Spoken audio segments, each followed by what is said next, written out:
శ్రీ గురుభ్యో నమ.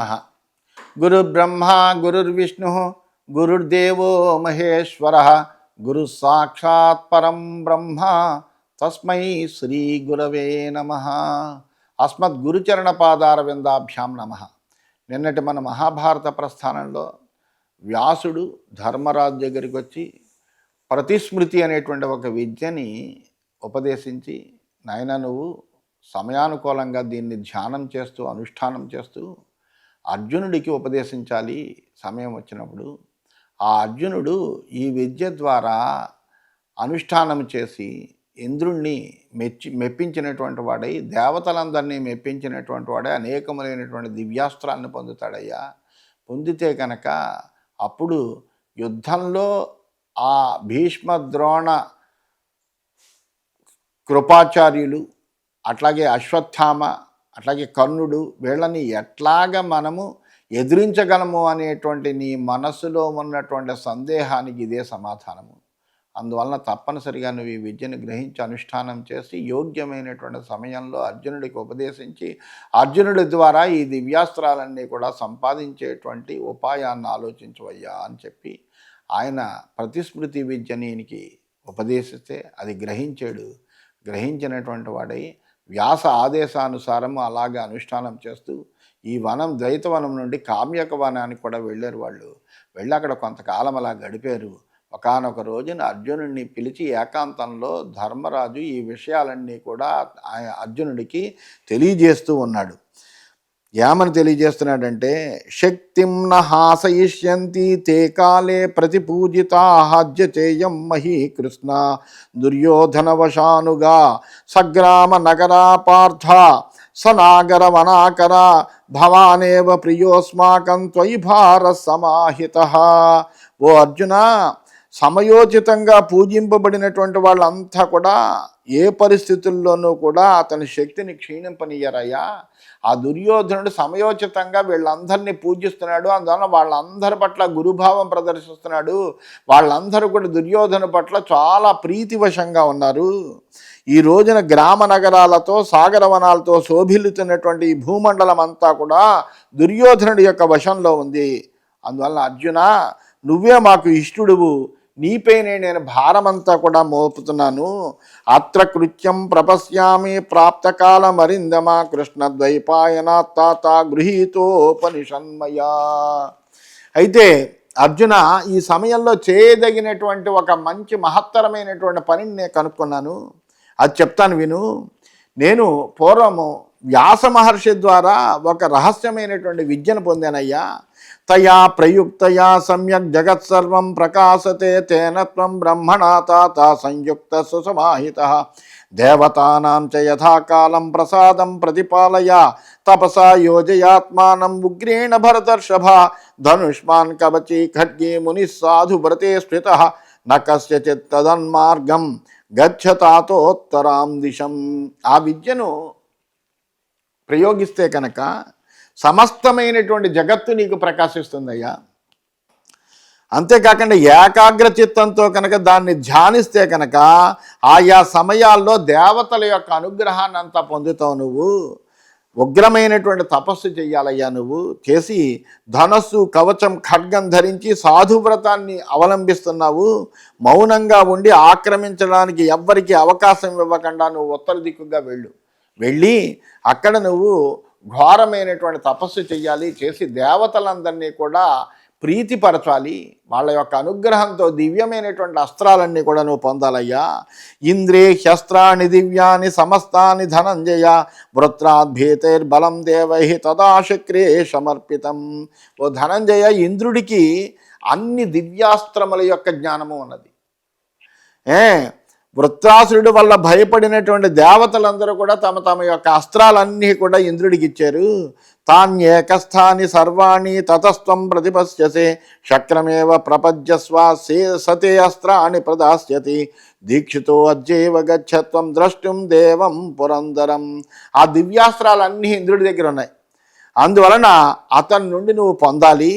కాబట్టి నువ్వు ఇంద్రుడిని ఆశ్రయించాలయ్యా. అతడు నీకు అస్త్రాలన్నీ కూడా ఇస్తాడు. ఈరోజే నువ్వు దీక్షితుడివయ్యి ఆ దేవేంద్రుడిని చూడడానికి వెళ్ళాలి. అంటే ఏంటి? ఆ దేవేంద్రుడి గురించి తపస్సు చేయాలి నువ్వు.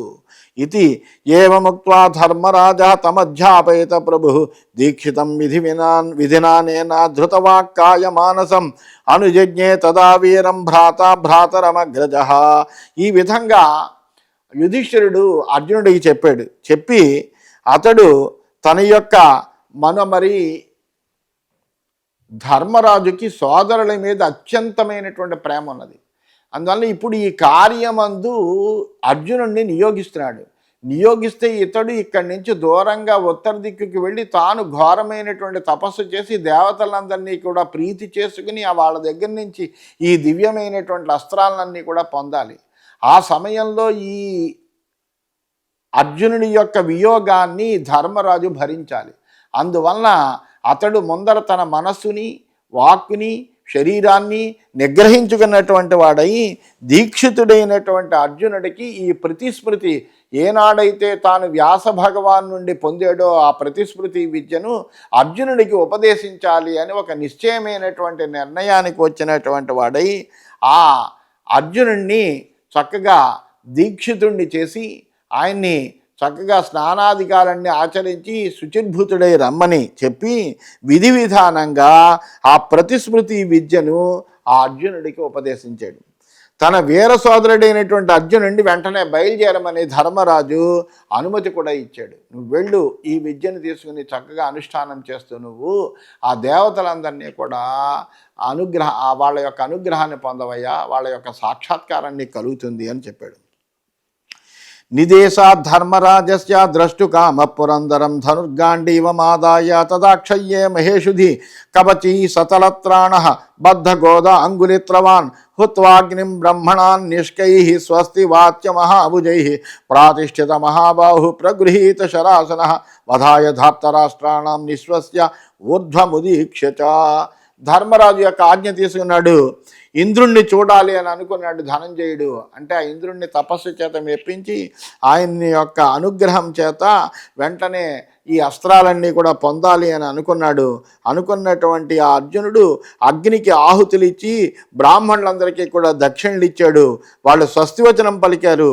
ఆ తర్వాత కవచ తలత్ర అంగుళిత్రాల్ని ధరించాడు. కవచం అంటే శరీరానికి ఏ విధమైనటువంటి ఇబ్బంది లేకుండా ధరించేటువంటిది అన్నమాట. అనేకములైనటువంటి శస్త్రాస్త్రాలను ఎవరైనా ప్రయోగించినా అతను అరణ్యాల్లో వెళ్ళేటప్పుడు దానివలన శరీరానికి ఏమీ గాయాలు అవ్వకుండా ఉండడం కోసం వధించేటువంటిది కవచం. తలత్రం అంటే శిరస్సుకి కవచం. ఆ శిరస్సుకి ఏ విధమైనటువంటి ఇబ్బందులు కలగకుండా దాన్ని రక్షించడం కోసమని పెట్టేటువంటి దాన్ని తలత్రం అంటారు. అంగుళిత్రం అంటే చేతులకి తొడుగులు తొడుక్కుంటారు. వాళ్ళందరూ యుద్ధం వెళ్ళేటప్పుడు ఇవన్నీ కూడా ధరిస్తారు.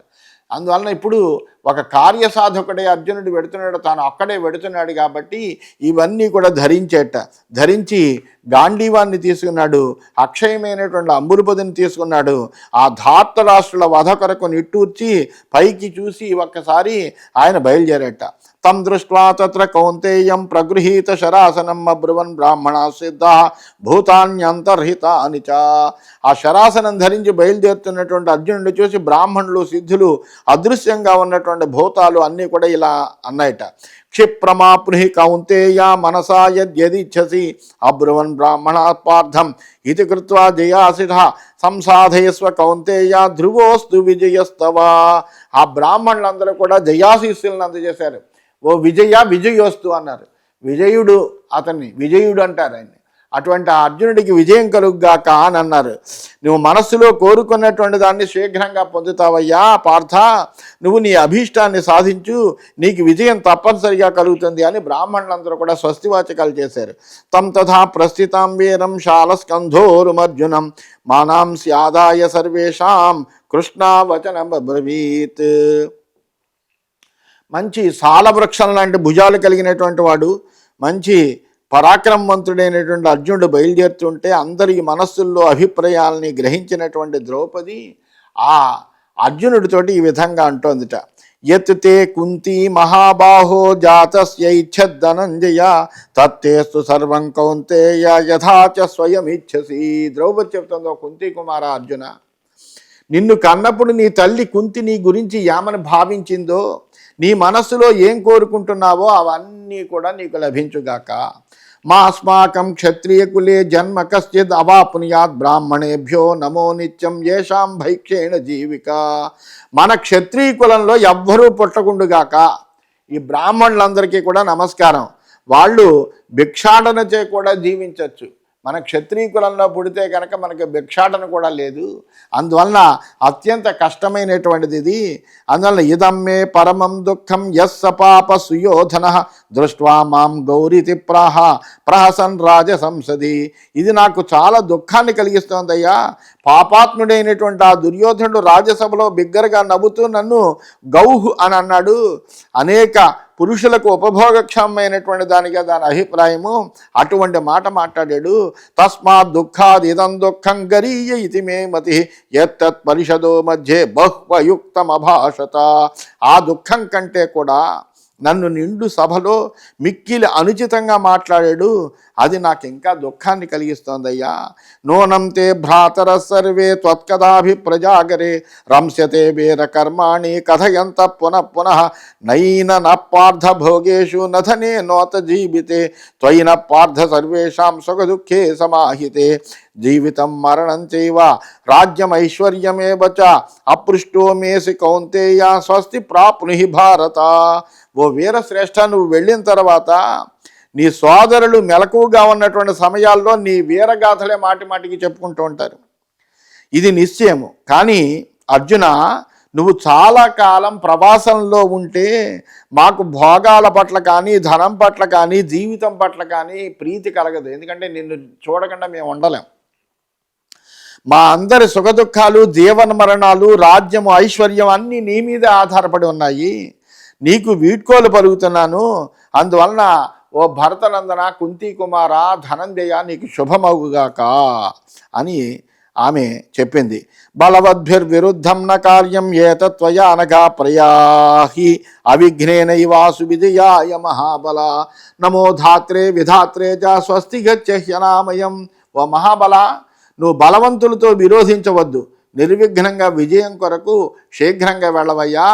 ఆ ధాతకు విధాతకు కూడా నమస్కారం. క్షేమంగా వెళ్ళు, ఆరోగ్యంగా రా అని ఆయన్ని పంపించింది. హ్రీహి శ్రీహి కీర్తిర్జ్యుతి పుష్టి ఉమా లక్ష్మీ సరస్వతి ఇమా వై తవ పాంథస్య పాలయంతు ధనంజయ అని ఇంకా చెబుతోంది. ధనంజయ, హ్రీ శ్రీ కీర్తి ద్యుతి పుష్టి ఉమా లక్ష్మీ సరస్వతి, ఇలా ఈ దేవతలందరూ కూడా ప్రయాణంలో నిన్ను రక్షించుదురుగాక. అంటే నీకు ఏ విధమైన విఘ్నాలు కలగకుండా, నీకు ఏ విధమైనటువంటి ఇబ్బందులు కలగకుండా నిన్ను రక్షించుదురుగాక. జ్యేష్ఠాపచాయి జ్యేష్ఠస్య భ్రాతుర్వచనకారక ప్రపద్యేహం వసూన్ రుద్రాన్ ఆదిత్యాన్ సమరుద్గణాన్ విశ్వే దేవాం సదా సాధ్యాన్ శాంత్యర్థం భరతర్షభ స్వస్తితే అస్త్వాంతరిక్షేభ్య పార్థివేభ్యశ్చ భారత దివ్యేభ్యశ్చైవ భూతేభ్య ఏ చాన్యే పరిపంథినః. నువ్వు పెద్దవాళ్ళందరినీ కూడా గౌరవిస్తావు. నీ పెద్ద అన్నగారు ఏ మాట అయితే చెప్పాడో దాన్ని తూచా తప్పనిసరిగా పాటిస్తావు కూడాను. నీకు శాంతి కలగడం కోసమని నేను వసు రుద్ర ఆదిత్య మరుద్గణాలను, విశ్వే దేవతలను, సాధ్యులను ప్రార్థిస్తాను. అంతరిక్షంలో ఉన్నటువంటి దివ్యమైనటువంటి భూతాల నుండి, మార్గంలో విఘ్నం కలిగించేటువంటి ఇతర ప్రాణుల నుండి నీకు ఏ విధమైనటువంటి ఆపద కలగకుండా నీకు శుభమవుగాక అని ఆ వెళ్ళేటువంటి అర్జునుడిని శుభసూచకంగా ఆనందంగా కార్యసిద్ధి చేసుకుని రావయ్యా అని ఆకాంక్షిస్తూ ద్రౌపది పలికింది. ఏవముక్త్వా ఆశిష కృష్ణ వీరరామ యశస్విని. ఈ విధంగా మంగళవచనాలు పలికి యశస్వినైనటువంటి ద్రౌపది విరమించింది. తత ప్రదక్షిణం కృత్వా భ్రాతృన్ ధౌమ్యం చ పాండవ ప్రాతిష్ఠిత మహాబాహు ప్రగృహ్య రుచిరం ధను. ఆ తర్వాత పాండునందనుడైనటువంటి మహాబాహు అయినటువంటి అర్జునుడు తన సోదరులకు ధౌమ్యుడికి కూడా ప్రదక్షిణం చేసి గొప్పదైనటువంటి మెరిసేటువంటి తన గాంధీవాన్ని తీసుకుని బయలుదేరాడు. తస్య మార్గాద్ అపాక్రామన్ సర్వభూతాని గచ్చతః యుక్తస్యేంద్రేణ యోగేన పరాక్రాంతస్య సుష్మిణః. ఆ అర్జునుడు ఇంద్రుని నుండి పొందినటువంటి ప్రతిస్మృతి అనేటువంటి ఒక యోగ విద్యతో కూడి ప్రకాశిస్తూ ఉండడం వల్ల అతడు దారిలో అలా పెడుతుంటే సమస్త భూతాలు కూడా పక్కకి తప్పుకుంటున్నాయట అతనికి దారిస్తూ. సో అగచ్చత్ పర్వతాంస్తాత తపోధన నిషేవితాన్ దివ్యం హైమవతం పుణ్యం దేవజుష్టం పరంతప. ఆ పరంతపుడైనటువంటి అర్జునుడు తపస్సుల చేత సేవింపబడినటువంటి ఆ పర్వత మార్గంలో అరణ్య మార్గంలో వెడుతూ దివ్యమైనటువంటి పుణ్యమైనటువంటి దేవతలందరికీ కూడా ప్రీతికరమైనటువంటి హిమవత్ పర్వతానికి చేరుకున్నాడు. అగచ్చత్ పర్వతం పుణ్యం ఏకాహ్నైవ మహామనాః మనోజవగతిర్భూత్వా యోగయుక్తో యతానిలః. ఆ మహామనస్సు అయినటువంటి అర్జునుడు యోగయుక్తుడు అవడం వల్ల, అంటే యోగాభ్యాసం ఉన్నది ఆయనకి, మనోవేగంతో కూడినటువంటి గమనంతో వాయువులా ఒక్క రోజులోనే పవిత్రమైనటువంటి హిమవత్ పర్వతానికి చేరుకున్నట్ట. హిమవంతం అతిక్రమ్య గంధమాధనమేవచ అచ్చక్రామస్స దుర్గాని దివారాత్రమతంద్రిత. అతడు ఏ విధమైనటువంటి అలసట లేకుండా ఆ ప్రతిస్మృతి విద్యను అలా స్మరిస్తూ హిమోత్పర్వతాన్ని దాటాడు, గంధమాధనాన్ని కూడా చేరాడు. అక్కడ రాత్రింబవళ్ళు దుర్గమ ప్రదేశములన్నింటినీ కూడా దాటుకుంటూ అలా వెళ్ళేట. ఇంద్రకీలం సమాసాధ్య తతో అతిష్ఠద్ధనాంజయ అంతరిక్షే అతిశుశ్రావా తిష్ఠేతి సవచస్తథా. ఆ తర్వాత ఇంద్రకీలాద్రి పర్వతానికి వెళ్ళేట. అక్కడికి చేరుకున్న తర్వాత అంతరిక్షం నుంచి ఆయనకి ఆగు అనేటువంటి ఒక మాట వినిపించిందట, తిష్ఠ అని. అక్కడ ఆగేట. తచ్చుత్వా సర్వతో దృష్టిం చారయామాస పాండవ అధాపస్య సవ్యసాచి వృక్షమూలే తపస్వినం. ఆ మాటను విని పాండునందనుడు అర్జునుడు అక్కడ ఆగాడు, అన్ని వైపులకే దృష్టి సారించాడు. ఎక్కడి నుంచి ఈ ధ్వని వచ్చింది అని. అక్కడ దూరంగా ఉన్నటువంటి ఒక చెట్టు మొదట్లో కూర్చున్నటువంటి ఒక తపస్విని చూశాడు. బ్రాహ్మ్యా శ్రియా దీప్యమానం పింగళం జటిలం కృశం సోబ్రవీదర్జునం తత్ర స్థితం దృష్ట్వా మహాతపాః. బ్రహ్మ తేజస్సుతో ప్రకాశిస్తూ ఉన్నట్ట, పింగళవర్ణమైనటువంటి జటలు ధరించి ఉన్నాడు, బాగా కృషించి ఉన్నాడు ఆ తపస్వి. ఆ అర్జునుడితోటి ఈ విధంగా అన్నట్ట, కస్త్వం తాతేహ సంప్రాప్తః ధనుష్మాన్ కవచీశరీ నిబద్ధాసి తలత్రాణః క్షత్రధర్మమనువ్రతః నేహ శస్త్రేణ కర్తవ్యం శాంతానామేషాలయః వినీత క్రోధహర్షాణం బ్రాహ్మణానాం తపస్వినాం.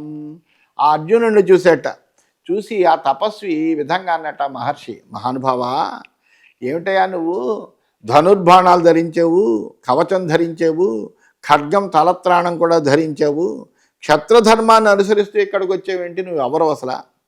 ఇక్కడ ఆయుధాలతో చేయవలసినటువంటి పనే ఉంటుందయ్యా. ఇదంతా కూడా ఏంటంటే తపోవనం లాంటిది, తపస్సు చేసుకునేటువంటిది. ఇక్కడ శస్త్రాస్త్రాలతో చేసేది ఏం లేదు నాయనా. ఇంద్రియ నిగ్రహంతో క్రోధహర్షాలని జయించి తపస్విలైనటువంటి బ్రాహ్మణులందరూ ఉండేటువంటి ప్రదేశం ఇది. నేహాస్తి ధనుషా కార్యం న సంగ్రామోత్ర కర్హిచిత్ నిక్షిపైత ధనుస్తాత ప్రాప్తోసి పరమాంగతిం. ఇక్కడ నువ్వు ధనుస్సుతో చేయవలసినటువంటి పని ఏమీ లేదయ్యా. ఇక్కడేమీ యుద్ధం ఏం జరగట్లేదు. కాబట్టి నువ్వు ఈ ధనుస్సులను అలా ఉంచి ఇక్కడ పడేసాయి, నువ్వు ఉత్తమమైనటువంటి గతిని పొందుతావు అని చెప్పేట. ఓజస తేజస వీర యథానాన్య పుమాన్ క్వచిత్ తదా హసన్నివా భీష్ణం బ్రాహ్మణో అర్జునమబ్రవీత్ నచైనం చాలయామాస ధైర్యా సుధృత నిశ్చయం. ఓ వీరా, తేజస్సులో కానీ బలంలో కానీ నీకు సమానమైనటువంటి వాడు వేరొకడు లేడు అని చెప్పి ఆ బ్రహ్మర్షి మరలా కూడా ఈ ధనుస్సుతో పని ఏముందయ్యా, ఇది విడిచిపెట్టు అని నవ్వుతూ చెప్పేట. కానీ దృఢ నిశ్చయం కలిగినటువంటి అర్జునుడి యొక్క ధైర్యం నుండి అతడు చెలింపలేకపోయేట. తమువాచ తతప్రీత సద్విజ ప్రహసన్నివా వరం వృణీశ్వ భద్రంతే శక్రోహం హరిశోధన. అయితే ఆ అర్జునుడి మటుకు అలా మాట్లాడుతున్నప్పటికీ స్థిరంగా అలా ఉండి మంచి ధైర్యంగా అలా ఉండేటప్పటికీ అతన్ని చూసేటప్పటికీ ఆనందం కలిగి వెంటనే ఆ బ్రాహ్మణుడు నవ్వుతూ అర్జునుడితో అన్నట్ట, ఓ హరిశూదన, నేను ఇంద్రుణ్ణయ్యా, నీకు శుభం కలుగుగాక, నీకు కావలసినటువంటి వరం కోరుకో అన్నట్ట. ఏవముక్త సహస్రాక్షం ప్రత్యువాచ ధనంజయ ప్రాంజలి ప్రణతో భూత్వా శూర కురకులోద్వాహ. అలా చెప్పినటువంటి ఇంద్రునితోటి ఆ శూరుడైనటువంటి కురుకుల శ్రేష్ఠుడైనటువంటి అర్జునుడు వెంటనే ఆనందపడ్డాడు. అమ్మ, నేను ఇప్పటి వరకు అనుష్ఠానం చేసినటువంటి ఆ ప్రతిస్మృతి విద్యకు నా అగ్రజుడైనటువంటి ధర్మరాజు నాకు ఉపదేశించినటువంటి విద్య యొక్క ఫలము, అంతేకాకుండా దేని గురించి అయితే నన్ను వెళ్ళమని నా యొక్క ఆ అన్నగారు ఆదేశించాడో దాని యొక్క ఫలము ఇక్కడ ఎదురుకుండా కనిపించింది అని ఆనందపడ్డాడు. చేతులు జోడించి నమస్కారం చేసి అర్జునుడితోటి ఈ విధంగా మాట్లాడుతున్నాడు. ఈప్సితో హ్యేష వైకామః వరం చైనం ప్రయచ్చమే తత్తోజ్య భగవన్నస్త్రం కృష్ణమిచ్ఛామి వేదితుం. ఇప్పుడు నేను నీ నుండి సంపూర్ణంగా అస్త్రాల గురించి తెలుసుకోవాలనుకుంటున్నానయ్యా పూజ్యుడా, ఇది నా అభీష్టం, నాకు ఈ వరాన్ని నువ్వు ఇవ్వాల్సింది. నీ దగ్గర అనేకములైన దివ్యమైనటువంటి అస్త్రాలు ఉన్నాయి, నాకు ఆ అస్త్రాలని ఉపదేశించవలసింది అని అడిగాడు. ప్రత్యువాచ మహేంద్రస్తం ప్రీతాత్మా ప్రహసన్ నివాహ ప్రాప్తస్య కింకార్యం అస్త్రైస్తవ ధనంజయ కామాన్ వృణీష్వలోకాస్త్వం ప్రాప్తోసి పరమాంగతిం. ఏవముక్త ప్రత్యువాచ సహస్రాక్షం ధనంజయ న లోభాన్న పునః కామాన్ న దేవత్వం పునః సుఖం న చ సర్వామరైశ్వర్యం కామయే త్రిసాధిపా భ్రాతృంసాన్ విపినే త్యక్త్వా వైరం అప్రతియాచ కీర్తిం సర్వలోకేషు గచ్చేయం శాశ్వతి సమాహ. అప్పుడు ఇంద్రుడు నవ్వుతూ అర్జునుడితో మళ్ళీ ఈ విధంగా అన్నాడు, ఏటే ఇంత దూరం వచ్చావు నువ్వు? ఇంద్రుణ్ణి నేను సాక్షాత్కరించాను, నీకు ఇంకా ఈ అస్త్రాలతోటి పని ఏంటి? నీకు ఇష్టమైన లోకాలు కోరుకో, నాకు ఫలానా లోకం కావాలి, లేకపోతే ఫలానా ఆధిపత్యం కావాలి అని ఏదైనా కోరుకో. నువ్వు కావలసిన వరం కోరుకోమన్నాను నేను నిన్ను. అందువల్ల నువ్వు ఏ వరం కోరుకున్నా అది ఇవ్వడానికి నేను సిద్ధంగా ఉన్నాను. అందువల్ల నీకు ఇష్టమైనటువంటి లోకాలను కోరుకోవా, పరమస్థితిని పొందావు నువ్వు అని ఆ ఇంద్రుడు అర్జునుడితో అంటే, అప్పుడు ఆ ధనంజయుడు ఆ ఇంద్రుడితోటి ఈ విధంగా అంటున్నాడు, ఓ ఇంద్ర, లోభం వలన కానీ కామం వలన కానీ నేను ఇక్కడికి రాలేదయ్యా. దేవత్వం కానీ సుఖం కానీ సంపూర్ణమైనటువంటి దేవతల ఐశ్వర్యం కానీ నేనేం కోరుకోవట్లేదు. ఇలా చేస్తే సోదరులను అలా అడవిలో వదిలిపెట్టి విరోధాన్ని పోగొట్టుకోలేక సర్వలోకాల్లో శాశ్వతంగా అపకీర్తిని నేను పొందుతాను. అందువలన నేను నీ నుండి అస్త్రాలనే కోరుకుంటున్నాను అని ఆయన స్థిరంగా తన మనసులో అభిప్రాయాన్ని అర్జునుడు ఇంద్రుడితో చెప్పాడు. ఏవముక్త ప్రత్యువాచ వృత్రః పాండునందనం సాంత్వయన్ శ్లక్ష్ణయా వాచ సర్వలోక నమస్కృత. అర్జునుడు ఆ విధంగా చెప్పేటప్పటికీ ఆ విశ్వవందితుడైనటువంటి దేవలోకాధిపతి అయినటువంటి ఇంద్రుడు చాలా ప్రీతిని పొందాడు. అర్జునుడి యొక్క కార్యదీక్ష పట్ల ఆనందాన్ని పొందాడు. పొందినటువంటి ఇంద్రుడు మధురమైనటువంటి మాటలతో అర్జునుడిని ఓరడిస్తూ ఈ విధంగా పలుకుతున్నట్ట.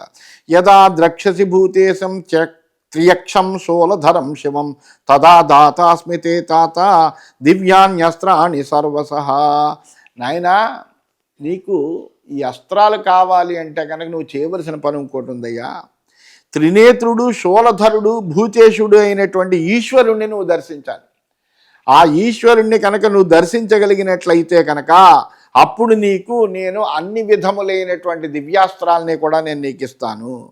క్రియతాం దర్శనే యత్నః దేవస్య పరమేష్ఠినః దర్శనాత్తస్య కౌంతేయ సంసిద్ధ స్వర్గమేష్యసి. అందువల్ల ఓ కుంతి కుమార, పరమేశ్వరుడైనటువంటి ఆ మహాదేవుణ్ణి దర్శించడానికి తగిన ప్రయత్నం చెయ్యి. అతన్ని చూడడం వల్ల నీకు సంపూర్ణమైనటువంటి కార్యసిద్ధి కలుగుతుంది. అటుపై నువ్వు స్వర్గాన్ని కూడా పొందుతావయ్యా. ఇత్యుక్త్వా ఫాల్గుణం శక్రః జగామా దర్శనం పునః అర్జునోప్యస తత్రైవ తస్థౌ యోగ సమన్వితః అని ఇంద్రుడు ఈ విధంగా అర్జునుడికి చేయవలసినటువంటి కర్తవ్య బోధన చేశాడు. నువ్వు పరమేశ్వరుడి యొక్క దర్శనం సాక్షాత్కారం పొందాలయ్యా. పొందగలిగితే కనుక నువ్వు ఈ దివ్యమైనటువంటి అస్త్రాలన్నీ కూడా పొందగలగడానికి కావలసినటువంటి సామర్థ్యాన్ని పొందుతావు నువ్వు. అందువలన అప్పుడు నీకు ఈ దివ్యమైనటువంటి సమస్తమైన అస్త్రాలని నేను ఇవ్వగలను.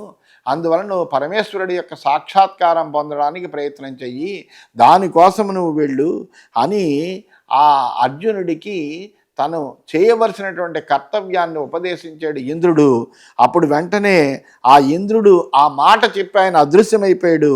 ఆ తర్వాత అర్జునుడు కూడా యోగయుక్తుడై ఈశ్వర సందర్శనమే నాకు ప్రధానమైనది అని అనుకున్నాడు. ఈశ్వరుడి యొక్క సాక్షాత్కారం పొందాలనుకుని ఆయన కూడా దాని సాధన కోసమనే ప్రయత్నం చేస్తున్నటువంటి వాడై నిలిచాడు. ఇది శ్రీమన్ మహాభారతే వనపర్వణి అర్జునాభిగమన పర్వణి ఇంద్రదర్శనే సప్తత్రింశోధ్యాయ. ఈ విధంగా శ్రీమన్ మహాభారతంలో వనపర్వంలో అర్జునాభిగమన పర్వం అనే ఉపపర్వంలో ఇంద్రదర్శనం అనే 37వ అధ్యాయం పూర్తయిందని తెలియజేస్తూ స్వస్తి.